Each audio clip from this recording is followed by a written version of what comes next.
Resentment is there's a bunch of people out there that have these lives that are deeply unsatisfying, because I think somehow or another, through momentum and just through just things falling into place the way they are, and people trying to fit their lives around the way these pieces have fallen into place, there are so many people that are working all day long doing something that is deeply unsatisfying and almost painful to them. Yes. If you make furniture for a living, and you feel a great satisfaction out of that, and you sell that furniture, look, man, making furniture feels good. If you can do that, you could cut those corners perfectly and sand everything down nice and stain it, and then it's done, and you get the satisfaction, and you sell it to someone, and that pays your bills.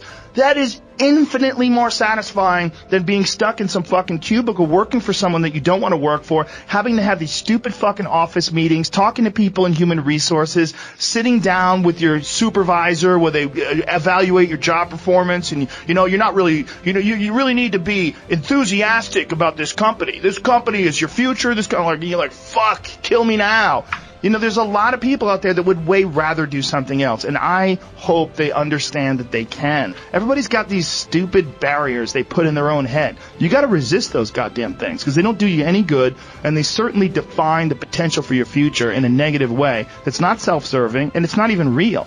You put this artificial ceiling on the potential for what you're doing. If you hit a wall, okay, that just means you need to regroup and rethink. It doesn't mean that wall's there, especially when it comes to something like social media or like a podcast, something where you like it less, fix that. Figure out a way to do it.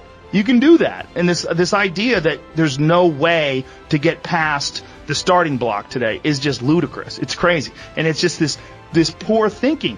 And people that are trapped in bad situations, one of the problems is you feel like this is your future. You feel like you're fucked, and you can't get out of that. There's no hope. There's no light at the end of the tunnel. There's no rainbow. And if you feel like that alone can be incredibly defining and limiting. But if you look at yourself objectively and say, okay, I kind of am fucked here. I'm in credit card debt. I'm working in a shitty job. I don't like what I'm doing, but I have some ideas. I need to feed those fucking ideas. And I need to feed them and water them, and I need to set aside a certain amount of time every day to just try to make those things happen. You can do that. Wondering why other people's success, or wondering why other people are successful, is the refuge of losers. Wondering why other people are successful. Like, who gives a fuck? You can say you think it sucks, but to spend time wondering why someone is successful and hating on someone being successful, it doesn't do any good. It's like, what is that old expression that jealousy is, it's a poison that does the opposite of its intended? Is that your mind, you have a certain amount of bandwidth. This is why I don't read Instagram comments or Twitter comments or YouTube comments. Like, I don't have any time. If I read them, it's an accident. But to seek them out, like, you have bandwidth. I don't spend time wondering why I hate things or hating on someone or being jealous. You have, let's call it units. You have 100 units of bandwidth in your mind. So that means there's 100 units that you can spend on things you care about, or you could let your mind be occupied by some stupid fucking Twitter feud that you're in with some idiot that you don't even know, and you could spend 30% of your Twitter bandwidth or your mind bandwidth on this, and then you only have 70% for the things you love. And then maybe you're involved in some fucking relationship with someone who's an idiot, and you're arguing back and forth with them. Well, there's another 30% that's gone. Now you have 40% left. You have 40% for the things you love instead of 100%. But if you only concentrate on the things you care about, that mean something to you. And I think that there's a lot of people out there that think somehow or another you're going to get to some place where you're living in silk sheets and you're getting your toes done while someone's dropping grapes into your mouth. I don't want that. I've never wanted that. That guy's not going to be happy. He's going to be bored. An hour into the grapes, you're going to get those fucking grapes away from me. Stop painting my toes. What am I doing in this bed? I got to do something. I'm not stimulated.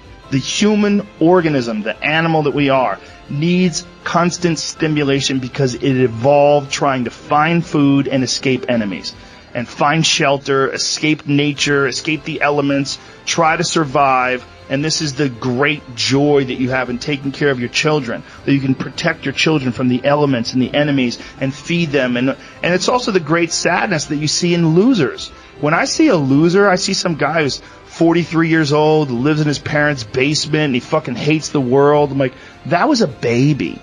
Man, this is a baby that somebody just gave shitty nutrients to, whether it's nutrients in the forms of food or in the form of thoughts and ideas and examples. And this kid developed these horrible, self-defeating patterns of behavior that have led them to this point where they're this middle-aged person with no future and no idea of how to get out of this rut and probably never will escape it and might just wind up sucking on a gun.